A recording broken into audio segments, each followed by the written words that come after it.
Welcome back to Ferris Sports Update. Time to check in with Bulldog Soccer and joined by head coach Greg Henson. And Coach, first of all, welcome to the show. Great to be back.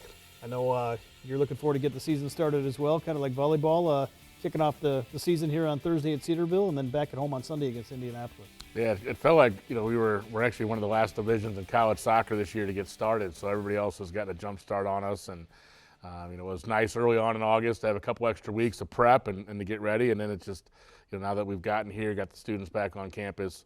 Been a good 2 long weeks, and we're ready to face somebody else for our true test and a real game. I know you've had a couple preseason tilts and then obviously a couple weeks of camp here, as you mentioned, but just what have you seen from your team here early on as you get ready for the season? Yeah, I think it's been really just steady improvement, right? And that's one of the things we tasked and challenged the team with this year is really just to focus, as cliche as it is, to focus on the process and can we get better every single day. And I think we've seen that throughout the course of preseason.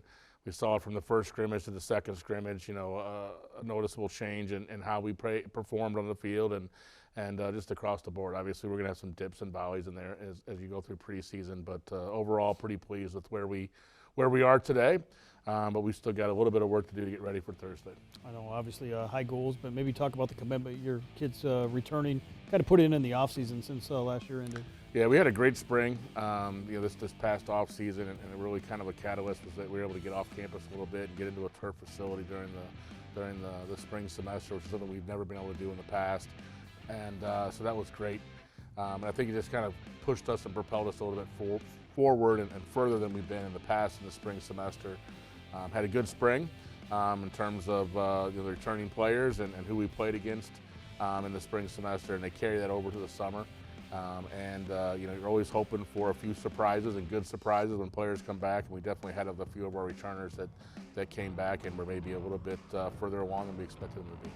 Well, what have you seen in terms of maybe the rotation here, a nice mix between some veterans and some talented youngsters that are in the program? Yeah, so we have a big freshman class, right, that we've talked about before. And so we've got 11 incoming freshmen. We've got three transfers if you count the 2 that joined us in January. So pretty balanced mix between returners and transfers and freshmen, and so newcomers and returners, I should say. So, and I think we're going to see that same mix when we get on the field. And so we've got a lot of players that have been with us for a long time. Ella Wolf, Bella Bologna, the first 2 that come to mind. They pretty much started every game of their career since they've been here. They're still going to be fixtures in the lineup for us, when we start on Thursday. We got some freshmen that are going to get their opportunity. Talented sophomores, a couple of those are the ones that I mentioned that have come back from off-season. Ava Fuller, Ava Roy, both looking really good right now. A couple of freshmen, May Doyle, Warren McCall, having great preseason so far for us.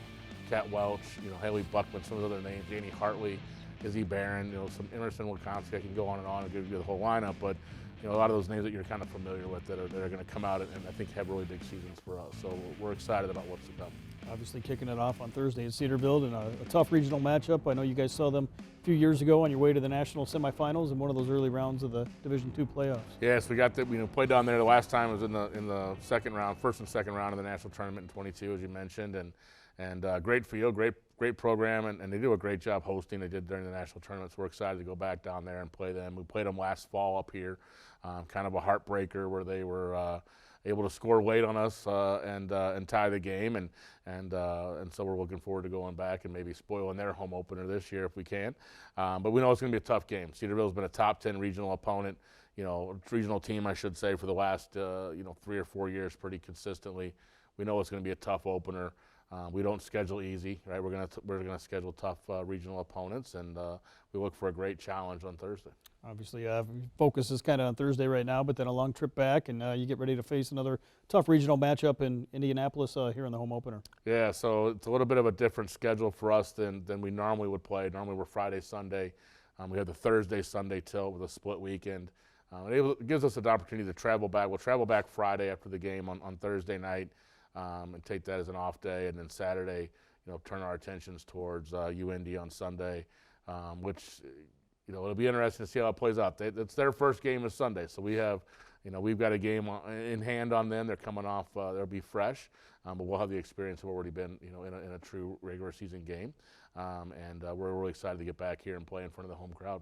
How do you expect these types of matchups here to help prepare you for the start of conference play coming up very shortly? Yeah, our first 2 weekends are non-conference regional opponents. we got 4 tough games. You know, we got 3 of the top 5 teams in the GMAC that we're playing off against, and then again, in the addition of UND. So we expect them to test us, and it's going to be very similar to what we're going to face in the GLIAC. And this year, I think the GLIAC is going to be as tough as it's ever been, top to bottom. You know, it's been getting tougher and tougher. The bottom's been getting better and better, and kind of catching the top, if you will.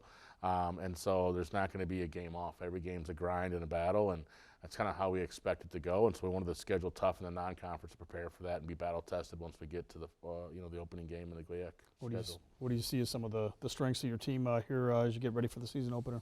Well, I think it starts with the back line. You know, like I said, we've got 2 players that have been here forever, it seems like, you know, and again, Ella Wolf, Bella Baloney that have started, and Oscar, as we call her affectionately, she started every game of her college career, every game that she's been eligible to play, and she started. Ella Wolf's a couple games behind her due to an injury.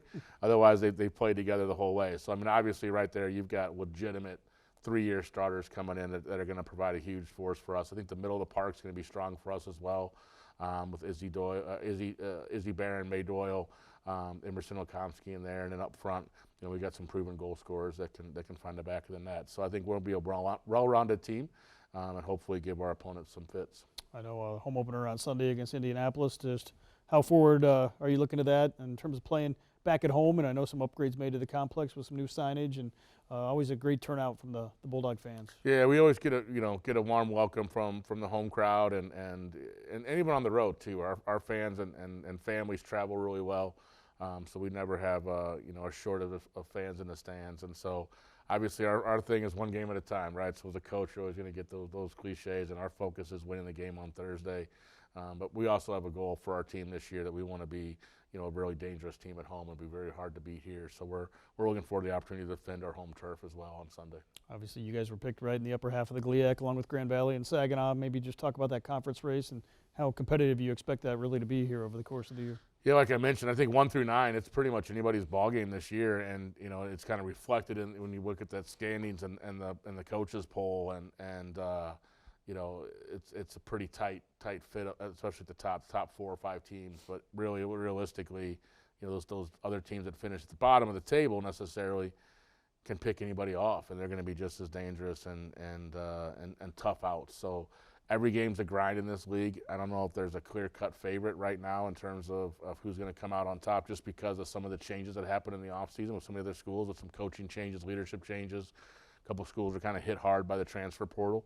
So I think it's going to be really interesting to see how it shapes out. And then we play a doubleheader league, so everybody's playing each other twice, which makes it even more difficult to get results in those type of games. So we'll see. I'm not trying to be cagey. I think it's just wide open right now in terms of the conference standings for women's soccer this year. Well, Coach, thanks for the time, and best of luck here as you travel to Cedarville, back at home against Indianapolis on Sunday. Thank you.